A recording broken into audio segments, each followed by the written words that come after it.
Welcome to much kitchen. எல்லோரும் நல்லா இருக்கீங்களா? இன்றைக்கி வந்து நம்ம வந்து பீட்ரூட் தோல் துவையலுங்க. இதை நான் வந்து பீட்ரூட்டும் கொஞ்சம் கலந்துருக்கேன். இதை வந்து நல்லா வதக்கிடுங்க. கொஞ்சம் ஒரு 2 ஸ்பூன், ரொம்ப எண்ணெய் தேவையில்லை.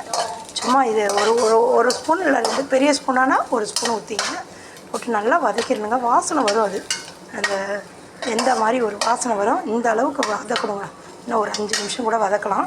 அந்த தோல் நல்லா வதக்கிடுங்க. பச்சை தோலை வதக்கிக்கணும் நல்லா.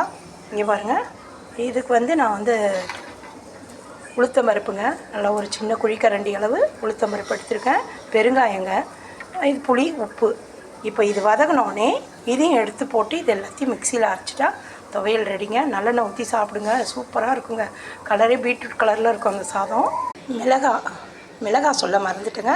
மிளகாய் ஒரு 6-7 மிளகாய் பீட்ரூட் துவையல் ரெடிங்க. கொரப்பாக அரைச்சிங்க. சாதம் போட்டு கிளறிக்க நல்லெண்ணெய் ஊற்றி பிசைஞ்சுங்க.